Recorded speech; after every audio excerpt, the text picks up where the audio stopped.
everyone can appreciate a beautiful landscape, historic ruins, or the vibrancy of a city.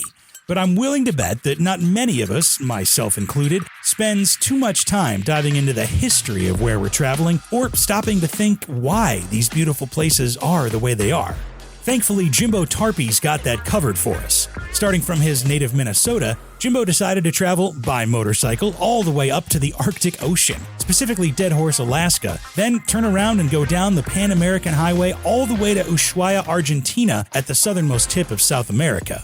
That's a pretty epic trip on its own, right? But Jimbo did more than just take the trip. He shared just about every stop he made on his YouTube and Instagram 2 Wheels 1 Compass, educating us on the history and culture of wherever he goes. From exploring Maya ruins to riding through civil unrest and even getting a first-hand account of the U.S. invasion of Panama, there's no doubt Jimbo's out there living his dream of exploring the world. And wouldn't you know, he's doing it all still with a Minnesota plate on the back of the bike. This is Jimbo Tarpey. I'm your host, Mark Long, and you're listening to Driven to Ride. All right, Jimbo Tarpey, you are on Driven to Ride. Thank you so much for being here, sir. Yeah, thanks for having me. Before we actually get started, I want to know, where are you talking to us from? I am coming to you from Santiago, Chile. I'm here in the capital of the longest country in the world by length, southern hemisphere. So we're just getting into fall. The leaves are changing. I'm smelling the autumn in the air. The leaves are falling and it's getting cool. It's Fahrenheit somewhere between the 40s and 50s. Celsius wise, it's definitely in the single digits. Yeah. Well, as a fellow Midwesterner, that's pretty much still shorts and hoodie weather. So. Oh, yeah. I didn't realize exactly how bad we have it until I was getting warnings about, woo, careful. I hear that there's like frost overnight. And I'm like, yeah, and then I have to I feel like I'm throwing it in their faces that we hit negative 40s sometimes when we get those polar vortexes, the really cold, the cold of the cold, where batteries in your car die or salt chemically stops working on the roads. And they go, wow, okay, well, I guess. And what is that in Fahrenheit? I'm like, it's the same Celsius in Fahrenheit. It's that cold that there's no conversion. Yeah. That's what they actually mean. Well, let's just jump right in. What is maybe what most people know you for? What's kind of your claim to fame in your own words? Sure. Yeah. I am the guy that's riding on a motorcycle from the Arctic to the Antarctic. And I talk about the history and culture of the places that I visit. So I've been doing periodic releases on Instagram, Facebook, YouTube. I'm going to start expanding to other platforms. But basically, I go to a place that's either historically relevant or some sort of celebration, any kind of cultural relevance to the area that I go to. Sometimes it's geology, this really cool glacier, et cetera. And I talk about the details, the nitty-gritty of the fun stuff about the places that I go. So there's a little more context than just the place I'm in, but it gives a little more depth. And so I've been riding for almost 3 years. And I started in Minnesota, went up to the Arctic Ocean in Deadhorse, Alaska. And then over the course of 2.5 years, it took me all the way down to the bottom of Ushuaia, Argentina. So I took pretty much the entire Pan American, taking it nice and slow. I speak Spanish, so I was diving into the culture, the places that I went.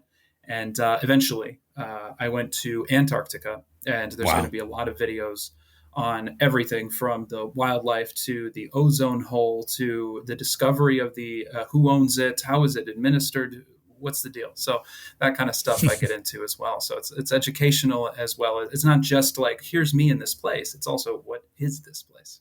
Yeah, it's like adventure mixed with history education almost, it sounds like. Exactly, yeah. What do you go by on YouTube and Instagram and all that? So I go by 2 Wheels 1 Compass. It is the number 2 wheels, number 1 compass. It's just me. I'm just an independent creator. There's no team. I was video editing from a very young age for fun, making videos with my friends on snow days. Actually, is kind of how the hobby started. And just from there, I've been turning the hobby more or less somewhat into a job.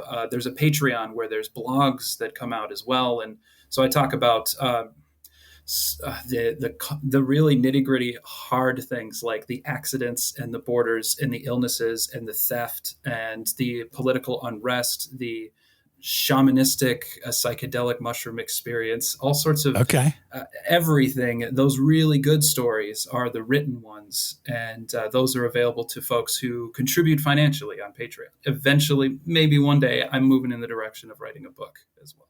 Yeah, I mean, it sounds like with all the experiences that you just kind of previewed, it sounds like you got plenty to start with to write a couple of books, maybe, man. That's dense. Yeah, it's hard. It'll write itself. I'm trying not to put too much of a framework up first. I'll write and see where it goes. And I think that kind of little organic creation will be a little bit more creatively liberating, I think. Yeah. It could be 2 or 3. There's a lot of material already there, so it's hard to say. No, that's exciting. I'm excited to kind of dig into it a little bit more. But you said you started making videos when you were younger. Did you start riding motorcycles when you were a kid too? Or is that something you kind of picked up later in life? Actually, yeah, it was much later. Surprisingly, my dad had a motorcycle, and like many Midwestern dads may do, is drop the motorcycle and hang up their helmet maybe temporarily. So I actually rode on a motorcycle the first time when I was a kid. I think it was like 2 or 3. He had a Yamaha Midnight Maxim, and I think it's a Honda, no, Yamaha, and he kept it in the garage collecting dust for years after Sure. Eventually got a Harley, and around that time I knew I wanted to travel the world, and I wasn't exactly sure how. And someone had suggested, what if you did it by a motorcycle? And we may get into that origin story there, but so I had this dream to travel before I'd ever had the endorsement, rode a motorcycle, anything. The dream began before riding, so I just saw the use and the utility of having a bike and all of the advantages that come with it. So I moved in. I just created a big old list. Yeah. You kind of almost came at it like from the opposite side. Most people kind of get excited about motorcycling first, at least, from the folks that we've talked to. It's like, well, I started riding and then I got excited and then I like went farther and did all that. And it sounds like you really just were like, well, I want to travel the world. What's the best way to do that from a utilitarian standpoint? And the bike was it, which is kind of cool. So, when you started riding, were you kind of hooked from the start? Did you enjoy it from the start? Yeah, I still remember the first time that, so I did like the basic rider course and got the endorsement in the fall. And in Minnesota, we can't ride in the winter. It's not just the ice, it's the salt, it's everything. So yeah, I feel you. I basically, I sat on that endorsement all the way until the spring. And then I got a 2009 Kawasaki Vulcan 900. Okay. And I took that around my hometown out in the countryside a little bit so I could get up to 55, 60 miles an hour. And I remember feeling the white knuckles on the handlebars. And I just like went, okay, you can relax. I remember telling myself to calm down a little bit because the thrill and like, there's nothing like that first time riding. And so I knew from then that it was like the right thing to do. I was going in the right direction. I was very happy. I was worried that either the risk was going to freak me out, which for many people it does, but mitigating or at least calculating the risk was a huge part of, okay, I'm going to ride, but I'm not going to do, the sport bike type. I'm going to be a little more conservative in we're talking distance, not speed, and prioritizing what kind of rider I'd like to be. So that was all part of baked into the plan. Yeah, no, that's especially if you're going to be traveling miles and miles and miles. It sounds like the marathon kind of flavor of it is probably better than the sprint flavor of it. It's very Minnesotan of you, by the way. Well, yeah, I mean, the one thing I will say, just a sidebar, one thing I do like about miles is most things in metric. I'm in the metric world now. Oh, sure. In the Midwest, we don't say it's 30 miles away. We say it's 30 minutes. And it's because it's so flat and everything is just a big grid sometimes. So 60 miles an hour is a highway speed. So it's exactly 60 seconds, 60 minutes. Oh, yeah, sure. Actually, it works out. When I see kilometers, I go, oh, geez, I got to do math. 1.6, and so I do like that part about miles. Yeah. I've tried to do the conversion's kind of difficult where it's like, okay, I try to do if I'm doing 160 kilometers, that's 100 miles an hour, divide that in half, that's like 80, that's 30 miles an hour. And it just, you go down the rabbit hole of math and it's like, I can't do it. Yeah, and a lot of the places that I'm in are really mountainous. I've been following the Rocky Mountain, Pacific Rim kind Yeah, of yeah, mountain for sure. ranges, the Andes, all the way down, because that's where the good highways are. Yeah. It's also a little cooler, which is what I prefer. So I've been doing it. When you see a kilometer or any kind of distance, it's quite arbitrary. It's like, okay, I can't. I don't know if I'm going to calculate exactly how long this is going to take. Well, if you're going for distance, you just keep on riding anyway. So Yeah, yeah. As long as it's before dark and there's food somewhere along the way, where I pack enough water. A lot of logistics involved, but yeah, yeah. I mean that's the part of the adventure. Yeah. Well, how did you get started from long distance riding? Did you just like go straight to the Arctic Circle, like from after you're getting your license, or did you take some shorter trips kind of beforehand? Oh yeah, this entire journey was a multi-year grand design. Okay. I had put together multiple. It was a 7-year preparation. Wow. Which Okay. now I'm saying that, but don't think that you have to do 7 years to do this. It's. I've met people that flew in. This couple from Australia flew into Colombia and went, "Why don't we get motorcycles?" She'd never ridden before. He had, and I met them 2 countries away. Like, the people do it in any way, but my way was, I have the 2 points on the map. I want to go to the top to the bottom. Mm-hmm. And so how am I going to prepare for this? How do I get the most out of it to push it as far as I can? So when I got the Vulcan, I knew it was a bike that could handle a lot of camping gear. I took it out on some camping trips. So I was moto camping in some state parks. I realized I was bringing way too much crap. So I did like the stress test trips, where I would look at, all right, what did I need that I didn't bring, and what did I bring that I didn't use? Yeah. And Yeah.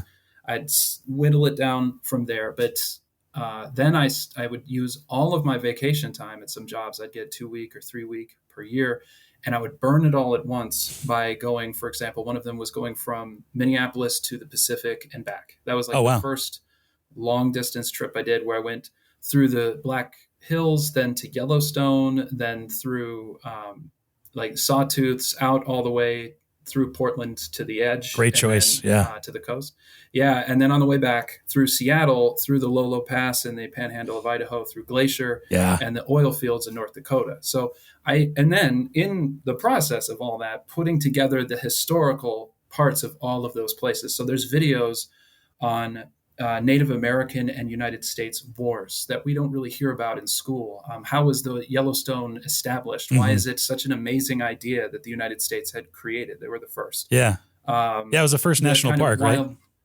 It was, Yeah. yes. Yeah. And Canada had copied the idea for Banff, and that was their first national park. And Oh, it cool. just spread. It's been a really good geopolitical tool for peace in between nations. Yeah, I could go into it, but yeah, there's, I just love this stuff. There's, and a lot of and all of this is on a season. So it's season 3 of my YouTube channel. And you can tell it's a little more primitive. My skills in terms of writing, the gear I had, the video editing, the video filming, all of it was a little, on the way up. And, but many of the videos are still used by Indigenous and Native American and First Nation reservations. That's cool. And many of them, actually, one university uses my videos to teach teachers how to teach Washington State University or Washington State history Wow. in a university. So like there's some really good stuff that has come out of the channel and the work that I do. So I really like that. It's a very educational, anthropological view of the United States in a historical context. So I started doing those trips, and then I just started getting bigger and bigger. And then the pandemic hit, Right. and I was like, that's a big, record scratch for everybody. And I remember I was okay. I'm not leaving anytime soon, but this is a really good opportunity. I was very fortunate to have a job that would accommodate for work at home, and I just saved and saved. And I was like, okay, then this is going to be a really good. I'm basically in a slingshot. I'm pulling back, and I'm going to let go once everything starts opening up. Yeah. Yeah. And I got an apartment for a awkward 20-month lease. So like not 2 years, not 1 year. Sure. I said it's 20 months because it'll end in July, and that's the window to go to the Arctic. And I didn't renew the lease. I started closing up my life. I sold my car. I bought a storage locker. Yeah. Everything moved in. The design had finally come to the point A and point B. I'm in Yeah. preparation stage and then the live in it stage. Yeah. All your And, prep is kind of is coming, like you said, to fruition, and it's time to pull the trigger or let go of the slingshot. So. Yeah, and there was a lot to it too. There's also like the letting go of relationships, not having romantic relationships, because Sure. that was also another angle. It's hard to have a conversation with somebody like, this is what I want to do with my life. And there were three answers that I would get. One is, I would like to go with you, and then later they can't, and that's okay. Mm-hmm. And the other is, no, I do not feel like doing this, Yeah. and that's also okay. That's honesty. But the third one was, yes, I will be with you, but I can change his mind. And that is how some fights would start. And, so sometimes it would be difficult. Yeah. And then there's the friendships and your family and everything too. So out of all those things, it's quite jarring, and it's a very different way of life. It is not a vacation. It is definitely a lifestyle.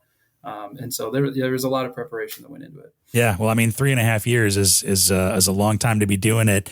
For now, and I can imagine you're not planning on stopping anytime soon, but have there been times during your travels that you were like, oh my God, thank God I have a motorcycle traveling? Yeah. Oh yeah. Off the top of my head right now, Panama in late 2023 had massive protests that shut down the entire country. And there was gas shortages. There was I was locked in a mountain town where the kind of coffee region of the country in the mountains next to the Costa Rica border, and there was no gas, there was no meat. We were running low on food because there's one highway that goes through the whole country. It's kind of like a spine, the Pan America, and it had been blocked by protesters at all these places because of a mining project that had been fast tracked behind closed doors that had. Was very unpopular. Sure. And so they shut down the whole country. And I was in that town actually quite liking it for a month. But at a certain point, I only have so much time in this country. I would like to see more. I was looking at the time frames of seasons as well. I would like to be in Colombia while the rainy season ends. So I said, okay, no, this is the time that I gotta get through this. So I decided I would leave very, very early and try to make my way through these protests. And on a motorcycle, I think it was the only way through. Really? Yeah. There are all these barriers. There's cement, there's burned trucks, and a cemetery of semis that had been there for weeks. Yeah. So they weren't kidding around. Robbers. Yeah. No, it was very serious. And there was some anger too. Sure. And it wasn't directed toward any tourists. There had been no reported or filmed or anything regarding tourists being targeted. It was very much government versus people. Mm-hmm. So that was definitely on my side. And people, I was able to navigate all of this rubble and carry everything on my back. And if I needed to stop, I could stop. It didn't require very much fuel to go anywhere as well. I was very self-sufficient. So I think that was kind of it was the perfect kind of post-apocalyptic scenario. Kind of like when you see Walking Dead and you see Norman Reedus on a bike, you're like, yeah, that'd be really cool, but where are you going to get the gas? It has a lot of sound. It's going to attract zombies. About this. But like in this scenario, it was very advantageous. The best part of having a motorcycle in a lifestyle like this is access. When you have the van lifers, they have to set up camp in let's say, an area that's flat so they can sleep, and they need a campground and whatnot. But let's say they want to go into town or they want to move around. So they have to pack the whole thing up, depending on their setup, and go or take cabs in. Whereas I can leave the tent and the gear and just go and come back. Oh, sure. Yeah. So it costs so much less in terms of your fuel. It's really fun to bring other people. There's the novelty of offering to give somebody a ride. So there's a lot more upsides to this. And I've pretty much determined that if I decide to continue a lifestyle of travel into my older years, I'd still like to do motorcycle. Some people graduate to van, they want a bed. I got you. Yeah. I see that being restricting personally. Yeah. I think I read somewhere that you said, like being in a car is like watching a movie, go by, but being in a motorcycle is like you're in the movie. Almost like, probably the good, the bad, and the ugly, just like Walking Dead or going through protests or whatever. It's you're in it, right? Yeah, you're very exposed. You're exposed to all the elements. I won't take credit for that quote. I think that was Ted Simon, Jupiter's Travels. So he's kind of known as the Moto Magellan, who did the first well documented. It's hard to pin who was the first, but Sure. first well documented global motorcycle journey around in the 70s. And so he wrote a very good book called Jupiter's Travels, who inspired Ewan McGregor and Charlie Borman, who did Long Way Round. Yeah, yeah. Down. So he was kind of the forerunner, trailblazer, and that was his quote, I believe, who said, "Yeah, it's being in a car is watching a movie, and a bike is in it. You smell the flowers, you smell the fumes, you smell the roadkill, you smell the bakeries. Yeah. There's everything. So it is a much more involved experience. And when you get to the other side of whatever you're trying to do, whether it's that highway that day or the continent, at the end of the year." The feeling of accomplishment is so much more profound because of everything that you had physically crossed, dangers and elements and all. Yeah. Switching gears a little bit kind of to the feelings and everything to get down to the facts and figures and the brass tacks of it. So just to set it up, like you can drive from Deadhorse or ride all the way down to Ushuaia, right? Not quite. Oh, okay. One spot. There's one spot. So yeah, I did a good video on this too, because I know a lot of people. That's kind of how it started. I wanted to see where's Google Street View. What's the farthest north I can go? Okay, I was at a job and I was definitely not working, and I went, I could go all the way up there. All right, I could go all the way down here. Mm-hmm. Well, let's see how long that is. And I tried to put drive, and it said it couldn't connect. And I went, what's this about? So Panama, at the very bottom of North America, does physically connect to Colombia. However, there is no highway, no road in between. And this is by design. In the 70s and 80s, there was an attempt. However, there was an outbreak of, I believe it was like mad cow disease or something of the sort, that had been ravaging through livestock in Colombia, and Panama and the U.S. were like, we don't want that. Yeah. And then as the drug war had continued as well, Panama and the United States Canal Zone, which was U.S. territory until 99, did not want any immigration coming from the Escobar now era of Colombia as well. Right. So for many different reasons, for different decades, the country of Panama has not wanted a connection. They see it as a drug barrier, a violence barrier. And today, it is a very wide, it's called the Darien Gap. It is a wild, lawless area with no services. You can only cross on foot. If you break a leg or get hurt, they leave you behind because you only have so much water. It's rough jungle. There are smugglers, there are narcos, and there are refugees crossing as well. So I went as far south as you could go on the Pan America, which few people do. And I wanted to see the very end of the highway so that I could see with my own eyes exactly where the road ends. And I did a video there and talked about more of the logistics as to why they didn't want to connect. And Panama doesn't want it, and Colombia doesn't think about it. Sure. Panama would be the one probably doing all the lifting in terms of border control, and Colombia would be like, eh. So you do need to fly or take a boat over. And motorcyclists have a very unique advantage where you can fly a motorcycle. Oh, no way. It's cheaper. Yeah, it is cheaper. It takes less time. The van lifers I knew had to organize and find other people to share their crate with, whereas you just put us on a pallet, ship us on the plane, and go. Yeah. My process was about 3 days. Theirs is about 2 weeks. Whoa. And yeah, so it was. It is a huge advantage, and so that's how it's done. And when you get to those little bottlenecks, you find a lot of people going the same direction. You find a lot of camaraderie with the other folks that are doing the transcontinental journeys. Interesting. Yeah. No, I didn't know that at all. That's fascinating. And I want to get into the more history stuff in a little bit too, but just back to the planning and stuff. How did you? Well, first of all, what are you riding now? Because I can't imagine you're doing this all on a Vulcan. No, yeah. I have a Honda Africa Twin 2020 Great choice. 1100. Yeah. It's the non-automatic one. And then I have Touratech panniers and a Honda pannier on top. I do ride with more gear than most people do because it is just me.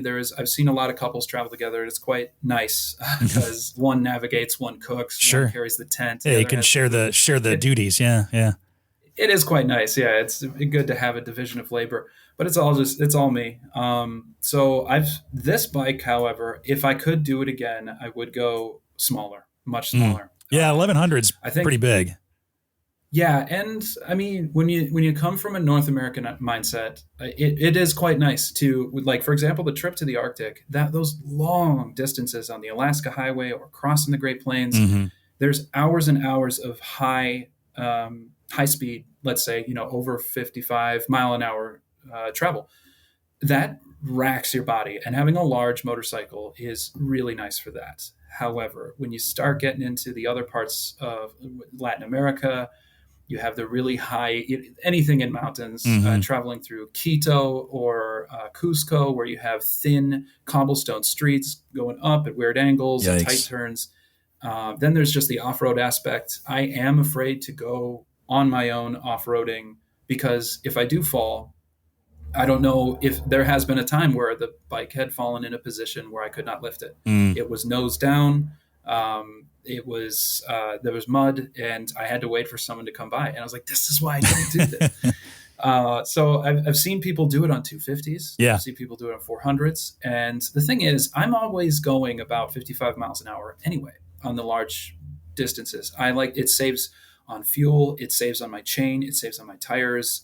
As long as I plan right, I'm doing this long term. I'm not in a rush. So a lot of people that have these small CC, vehicles, they'll still be going the same speed anyway, maybe a little bit slower, but as you plan for it, there's times where they could just lift the bike out. Or a lot of places where I am allowed to park in the lobby of a lot of hostels, but I can't bring this monster inside. There's just no way. Or it goes up several stairs there, so it's also really, but there's some upsides, like no one's going to walk away with it. So I mean, there's everything is a give and take. There is no perfect system.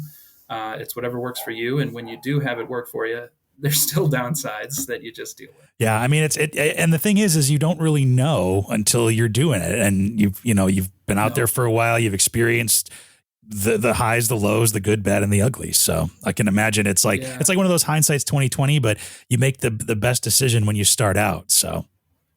Yeah. And honestly, I love this bike. I do not want to sell it. Yeah. I don't want to get rid of it. I'm finding ways to keep it with me wherever I end up. And, even though I would do it on something else, is there a way that I can still keep this thing? It's been through everything with me. It is the only thing in my life that does not change. And correct me if I'm wrong. I'm happy to know, if not now, at least there was a Minnesota plate on it, right? Oh, there is. Yeah, that's a Minnesota plate. It's even got it's the first new vehicle I've ever had. And love it. And this is I know it's a little funny, but I collect license plates. Oh, okay. And everybody's got something. Everybody's got something. Yeah, that's my little quirk. And when I finally got my own plate for a new vehicle, they asked, I had to do the paperwork, and I said, all right, could I put 2W1C for 2 wheels, 1 compass? So nice. That is the plate. And I imagine that Minnesota plate probably starts a lot of conversations. It does. It's also the first thing as a license plate nerd, what I look at, but you'll see them when you're at a gas station or at a park, any touristy place. People hop off a bus. That'll be the first thing they look for. And they go, I have no idea. Minnesota. Like, what is that? Yeah. And it's interesting because Minnesota is not a very well-known state. We're not boasting, chest-beating Texans, Floridans, Californians, and New Yorkers. We're quite unknown. Yeah, there's no Chicago, there's no New York, there's no LA, there's no Vegas. Yeah. No, and I think we're okay with that. Like when you're on a plane to Minneapolis, I remember every time the accents are everywhere. Most people going to Minnesota are Minnesotans, and so when you see the plate, it does kind of raise eyebrows, and they're like, where is this? Is it a state? Is it a province? Some may ask if it is Canada. Yeah, sure. Oh, we wish sometimes. And it's, or a Californian thinks my accent sounds Canadian. Right. Yeah. So yeah, it starts a lot of conversations. It's quite a perfect identifier. Yeah. I really am happy with it. Yeah, that's cool. I read that and I was like, man, that's cool. You got to keep the state pride, or at least, for us, the Midwest pride. So, I'm representing. Yeah. Yeah. No, that's super cool. So going back into the history of things a little bit, and well, geography and history, because you mentioned that people, that in the countries you visited don't know maybe what Minnesota is, which is understandable. And on the flip side, a lot of Americans probably don't know how many countries there are in Central America, how many countries there are in South America. So can you list kind of the countries, that you've been through, and maybe talk about a couple of the notable or surprising kind of historical things and places you maybe found along the way? Yeah, trying to rapid fire here. So going north through Canada, to get to Alaska, you have to pass through the Yukon Territory, and a lot of that is through the Alaska Highway, especially if you're coming from the Midwest and not just the West Coast. So there's that's where the Klondike Gold Rush was, and that's where Jack London, really good writer who influenced a lot of writers, American writers in the 20th century, started. And if you go to one of the bars in Dawson City, there is a shot of alcohol that you can take with a severed human toe in it. Okay. It's the closest you can get to cannibalism, and it's still legal. So, whoa. Okay. I think as the story goes, somebody lost their toe when they were lost in a snowstorm long ago. I think in the 80s or 90s. They were so happy to find out they'd survived, they'd actually broke it off and cheersed with it. And it's sort of tradition. Somebody ate the original toe. Oh my God. There was no laws protecting this toe. So a ton of people ended up donating their own. So there's like several toes that people have donated that are now currently being used. And the Ministry of Health of Canada has all of these guidelines to make sure that it's safe, that it's kept in certain salts to keep it from either being dangerous or deteriorating. It's called the sour toe cocktail. Jesus, come out swinging, man, with stories. That's a weird one. Yeah. Alaska, the Dalton Highway is, for the motorcyclists watching, it is probably, there's two ways to the Arctic Ocean. There's the Dempster on the Yukon Territory side, on the Canadian side. That just opened in 2017. The Dalton has been open since 96, and it is basically a haul road that goes all the way up to the town of Deadhorse on the Arctic Ocean, and it follows the Alaska pipeline that goes to Valdez for for shipping. Mm-hmm. But when you go up this highway, it is it's another world. You pass the Arctic Circle, the sun doesn't set, you pass the last tree, there are dead cars all over the highway that are like bodies on Mount Everest. No one will ever get them. The permafrost, there's a spray, a chemical they put on the roads to keep it from ebbing and flowing and cracking because of the changing of the permafrost. All of the buildings are built on stilts so that they don't warm the permafrost and cause sinkholes to swallow the buildings. You enter the food chain, there are polar bears, totally different world. Yeah, man. And then, I went down the West Coast and into the United States. I went to Death Valley, the largest national park in the United States. If you didn't know, it is the largest. It's incredible how it's really hard to access because it barely rains. Right. And when it does, the entire geography changes. And there is a place where you can go to the lowest point in the Americas. I think it's about 1,000 feet, 1,300 feet, or a couple hundred meters below sea level. And you'll stand there and look up, and a sign will be for sea level. Jeez, that's wild. But that's technically, and that's why it's so hot. I got into Mexico. I went to Sinaloa, and that is where the most powerful drug cartel in Mexico is, give or take whatever year. The people that live there were probably some of the most accommodating people I'd ever met on this journey because there's so little tourism there, and they invited me to their motorcycle rallies, and I ended up on the news. They did interviews with me. I went to the city where the Battle of Puebla had happened for Cinco de Mayo. I went to the Maya ruins. I went mad in Mayan ruins. I went to like every single one that I could find. Tried to do it. My mom was sending me messages going, another ruin. I'm like, this one's different because X, Y, Z. Right. So you could tell she was getting a little fatigued. Belize, how did that happen? It's a English-speaking Central American country that still has the Queen on their money. They're a part of the British Commonwealth. Okay. The folklore reason that happened is there was a survivor. He was a man who was on the ships with Columbus. He was shipwrecked and survived, and he used to fight in the wars in the Reconquista of Spain. And so he married and had the first mestizo children that were half white, half native. And he married a princess. And the Spaniards found out about him. And they're like, hey, it's time to come home. And he's like, no, I got a family. I'm not new king. I am now Mayan. And they said, well, we're going to remember this. So he taught all of the natives in the area, this is what Spaniards are. He was a warrior. He was a soldier. Yeah. So he said, they use things called horses. They have armor. They have guns. Don't be afraid. Like after they shoot, they got to reload. So this area had such thick resistance against the Spanish, they never could start a colony or any cities there. And then the Brits came and they said, we just want to trade. We're not going to make any. And eventually that's how Belize is not Spanish speaking and is an English speaking because of one man. So then going into Guatemala, more Maya stuff, El Salvador, what's going on with the president there? Is there like it is the happiest and most stable it's ever been, but it could be coming at a cost. Then there's a lot of Cold War U.S. history. The United States had done quite a few things in Latin America, such as dictatorships and coups, civil wars in Nicaragua, Costa Rica, and their stability. They've never had, they haven't had a military since the 40s. And it's part of the reason that people believe that they never had a dictatorship or a coup, because the U.S. couldn't use a military to take over the country. Yeah. Right. Panama, how did the Canal Zone happen? Why it was U.S. territory. John McCain, who ran against Obama in 2008, was born in the Canal Zone. I did not know that. Yeah, and you can't run for president unless you were born a U.S. citizen, I believe, is what's in the Constitution. Yeah, right. Yeah, and so then there's the Darien Gap, and then Colombia. Like, what's the deal with all of the violence that happened in the 80s and 90s? Paramilitaries, guerrillas, FARC, and then you throw narcos on top of all of it. Like, what is this? Yeah. Ecuador below that. Finding the equator was so difficult. So many places say they're on the equator, but it's all a scam. They're just, or they're mistakes. Like a tourist trap kind of thing, or? Yes. Yeah. Like they really are the places that just tourist traps, exactly, like going to the Black Hills and you hear like, the gravity is weird here. This is, an anomaly.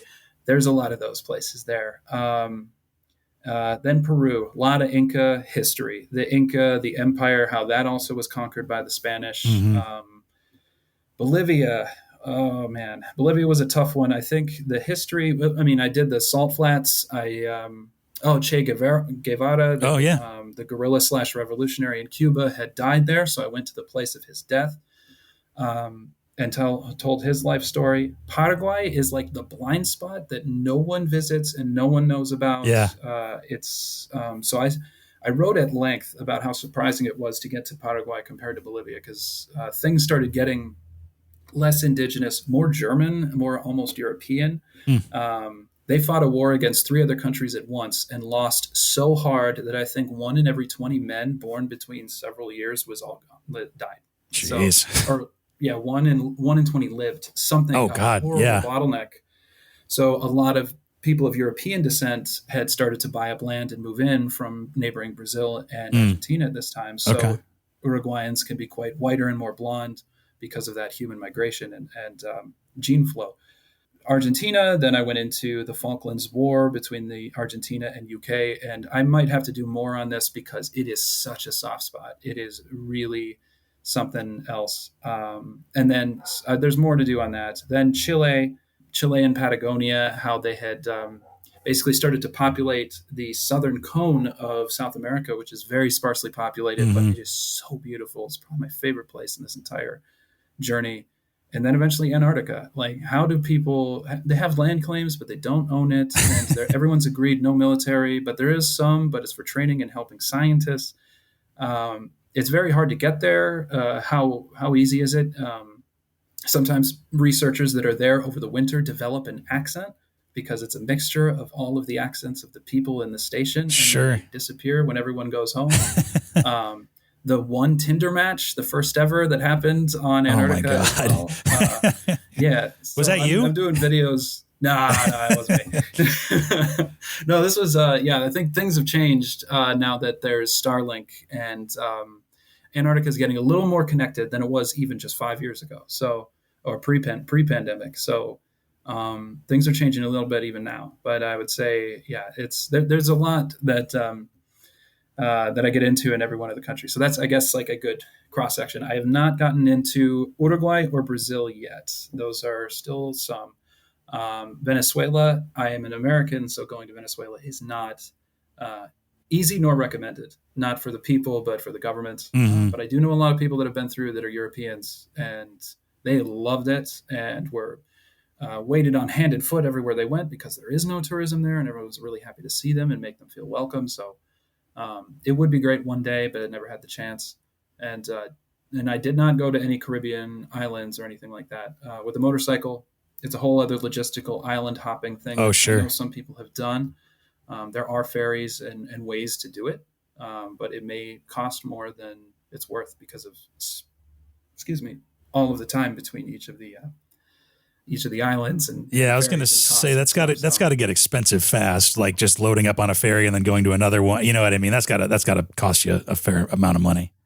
So going through the whole thing, you ended, well, not ended, but you achieved your goal, let's say, of getting down to Ushuaia. Yes. What was it like? What did you feel like that last day and then pulling into that town and that area and that feeling of achievement? Were you kind of like relieved? Were you sad? Were you happy? Was it kind of everything all at once? Yeah, and I'm the type of guy that's not really excited about a journey until the plane is in the air. Okay. Like, people are like, you excited, and it doesn't feel real. Yeah. Until I see the sign, and I pulled over. I don't even remember what song I was listening to, but I knew I wanted it to line up right. I was like what's the your movie song? moment? Yeah. Corner. Yeah. Yeah, and I remember pulling over. I got emotional. I started to cry a little bit. Luckily, I was wearing a helmet, so I was just like, ugh. And you have it in your head what you think it'll look like, and you have this idea of this is what it's going to be. But there were several things that I really wanted to do. I wanted to be in Ushuaia for Christmas because it's a special time for all travelers that end up there. Being in Ushuaia for Christmas means like we all are not with our families. So we're with a temporary family of travelers where they've been through the borders. They know the trials. We've all kind of bonded over the traumas of everything that we've been through together. So that was a very special milestone that I wanted to be there for, that I ended up making. Nice. So there was that New Year's and Christmas time. There was reaching the actual city and seeing the gigantic pylons that say Ushuaia. But then there was going through Ushuaia to the other side into their national park, where you get to the actual end of Ruta Tres. It's the last leg, end of the popular conceived idea of what is the Pan American Highway. The effective end of the road, yeah. Pretty much everyone agrees that's where, it's not all one highway, but Argentina has it, Route 3 end there, and I wanted to go, and that's where the sign is. It's where, big flag, and it says from here, X amount of kilometers to Alaska. Wow. And seeing the word Alaska on a wooden sign, it just, I don't know, everything kind of happened at once. I got this massive rush of energy, the feeling of accomplishment, knowing that I had this idea of what it would be like in my head for almost 10 years. Yeah. And that's a long time. Reaching. And so the emotion of it, but then there's a weird feeling I didn't expect riding away. And I know for everybody it'll be different, but for me, when I rode away, it was like there was this feeling of relief. It was like a cloud had been over my head. Am I going to make it? Is it going to be on time? It is stressful there are people that travel wherever they like, and they put a point and they say, I'm going to go there that day. I personally had 2 points that I'd made years in advance. So there's some stress that comes with that. Some people want to avoid. Okay. There is an expectation. Getting to this area at this time requires planning of what time of year it will be when you arrive. So it's there with the seasons. So when I drove away, there was a feeling of relief that, holy crap, I did it. I'm relieved of this burden of expectation of arriving in this place. And it was something that I didn't expect, but it's something that I will think about in the future for future travels. Well, before we kind of get to the future again, I wanted to ask, I mean, you just it's super cool, but you just like spout off this history that you've like absorbed and that you've written about and you've shared and all that. And I mean, I could ask you questions all day about all that, because I'm kind of an amateur history buff. But do you like have a degree in history? Did you go to school for history? Like, where did the history kind of thing come into play? Yeah, I have a degree in anthropology. So that does it.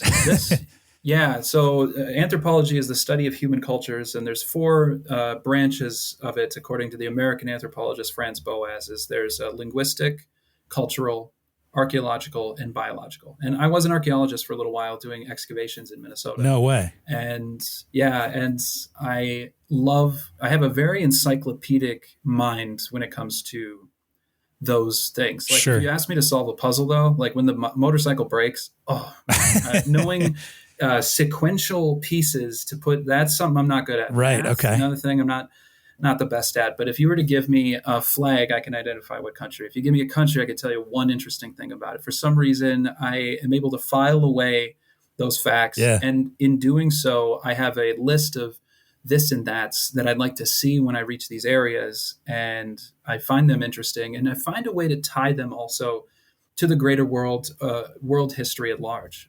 This one or zero that happened in history, that butterfly effect moment, where if this didn't happen, none of that would happen. Right. I try to find those because those consequential things have created history, and the world would be different without this or that. So Yeah.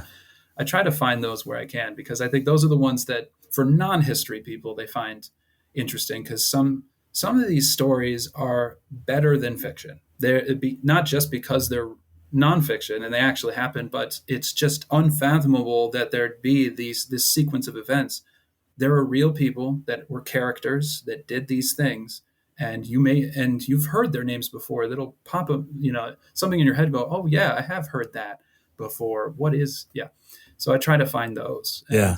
And the way my mind works with my video editing hobby that I developed as well, it's an intersection of all the things that I like to do and find interest in. So it's been nice having this kind of lifestyle. I really like it. I am happy. Yeah, I mean, it sounds like you're living the dream, and I can imagine that if anybody in your life ever asks you what the hell you're going to do with an anthropology degree, I think you've got a pretty good answer. I think so. Yeah, I know. And I worked in the cubicle life. And Okay, yeah. For years, and I followed the path of least resistance in life, and it took me to places I didn't want to be. And I know a lot of people that were there with me that had degrees in, let's say, something completely unrelated, like architecture, and they're working in tech. Like, how does it happen? Many people end up making those compromises. I was one of them, and I had an escape plan, and followed through. That's another thing as well. Yeah, I mean, that's got to be something that kind of keeps you going through the rough days or whatever, that, it's the someday thing, but turning that someday into tomorrow is really, I think, the big thing where a lot of people struggle. And I mean, kudos to you, man. You did it. So yeah. I'm a big person with lists. My mom would always say, make a list. And I hated hearing it, but now can't live without them. And I have, from the things that I need to do that day, to the videos that I need to edit, to the administrative stuff. Like I've, now that I'm in a place for a while, there's some medical things that I'm going to try to, do some good routine checkups on. And so all of those things are from lists. Before, it was this journey. Like, I need to get the bike. I need to do the endorsement. I need to do a long distance trip. I need to finish these videos and all that. So the lists was when seeing the progress as well, and checking the boxes, the little dopamine hit of finishing a task. Moving to the next one. That is quite important. Yeah. But I would say on the flip side, it is, I'm learning now, living in Latin America, that Americans, from the US, we sometimes are addicted to progress. We are not sometimes happy with just being content in one spot for a little bit. We need to always be growing and doing something. Sure. I'm getting tugged in the other direction now, where like, the chase, is for something. Am I always going to be chasing? I'm starting to see some change in that, in myself with that. Yeah. Well, that leads me to my last question, which is kind of a two-parter. One is, I read that you said or saw it on a YouTube video or on a podcast that your travels have given you like so much more faith in humanity, is something that you've kind of noticed as time has gone on with your travels. So can you elaborate on that a little bit, and then also talk about maybe what motorcycling has taught you about life overall, and what about like motorcycling and traveling this way still does it for you? They're somewhat related. I would say that the faith in humanity has came from the exposure to being in these places on the ground. So when you hear about Mexico, when you hear about El Salvador in the past, when you hear about Colombia, the first thing that comes to your mind is, where did I hear about it and what was the news? The thing that you filed away mentally, oh, last time I heard Syria, that wasn't going great. Yeah. And we see the world through a lens of media. And if this is, we could get into the causes of this, but the ecosystem of media is that it's typically negative stories are going to get more clicks and people will read it and be more attracted to it. I think is Margaret Atwood, who wrote The Handmaid's Tale, said, we don't like bad news, but we feel like we need it. We need to know if it's coming our way. Mm. And humans are very risk adverse as well. So when we hear about this bad thing in this place, we cling to it. So I can't tell you how many times in Southern California people found out or overheard that I was thinking of going to Mexico, and a woman was like, "I'm just a mother. Just be careful when you're there." Or like, "You're really doing that? You're going there?" And then I'd ask, "When was the last time you were there?" And they would say either years ago or they never been, or the only time they were in a resort. So the lens that they have is quite negative, and it's also curated toward that negativity. So going through these countries, you see what people really are like. You have the philanthropic angle of being kind to a stranger, and it's not transactional. It is because it's the mammal kind of drive of helping just to help. I get a good feeling out of being kind to others or helping others. And that ties into being in a motorcycle, because I can't tell you the times that like I've had a crash, a part has broke, an illness because of this or that, where people have selflessly said, you can keep your bike here, or I know a guy who knows a guy, and the community will all kind of get together. And for a complete stranger, unknown, they'll just know it's a guy from a place that's not from here, and he needs help. They won't ask any questions. They'll just go. And I've been invited in homes. I've had sometimes my bike breaking down has led to the best interactions with people. A rainstorm that was so bad in Costa Rica completely obliterated all lubrication on my chain. Yikes. And I had to cross into Panama, and it started clinking and rattling. And that's when I pulled a Harley rider came by and flagged me down and said, "Hey." And then when I got to the next town, he was a worker. He was a shawarma shop, like truck stop, or what do you call it? A food truck owner for Middle Eastern food. And so I parked next to his Harley, and he said, "I know a guy, go to this place. I'll call ahead." So when I went there, he ended up getting everything fixed up. I had the parts, and I stayed at his house overnight. And he had said, "Yeah, that Harley guy, he and I are connected through the Harley Riders of Panama." Then I was invited to a summit of all of these different motorcyclists who were all from Panama that are like, "Hey, the protests are coming." So I had some like good insider knowledge that this has happened before. Get ready. But also one of the man who hosted this party at his house was in the military, the U.S. military, when we had invaded Panama in '89. So I was able to get a first-hand account from someone who was in the war and incorporate that into blogs and into my stories. And he had a trophy room of memorabilia from the war, such as grenades and 47s, amongst his Harley gear. And none of this would have happened. The hookups, the invites, the overnight stay, the information from the war, none of that would have happened if my chain didn't break. So that there's like dozens of stories just like that. And it's not even the bike. It's me or me helping someone else. Those weird navigating things happen because of the wrenches in the gears. And I think that the kindness of the human spirit is really, really powerful when people recognize that you are so exposed. You are on your own. You're alone. Like there's maybe even more of an incentive to help.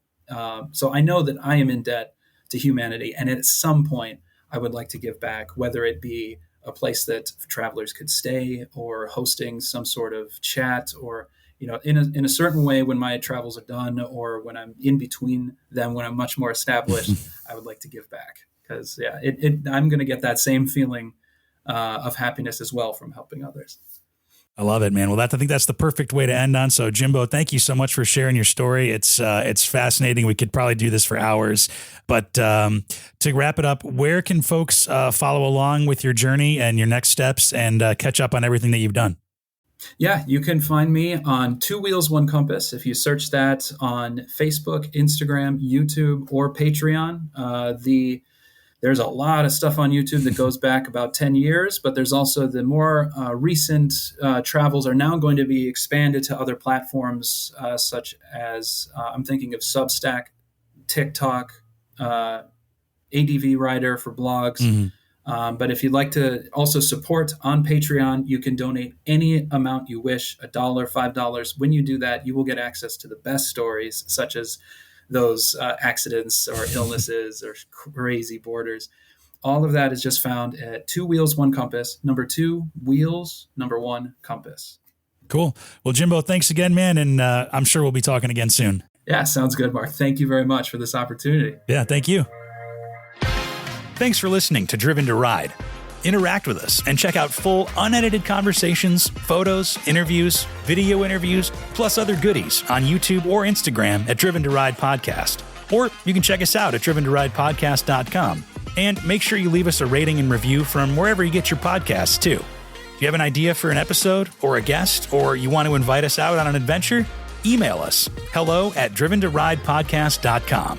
Driven to Ride is wholly owned by Flint Rock LLC. Made possible with help from Matthew Miles, and written, hosted, and produced by me, Mark Long. We'll see you out there.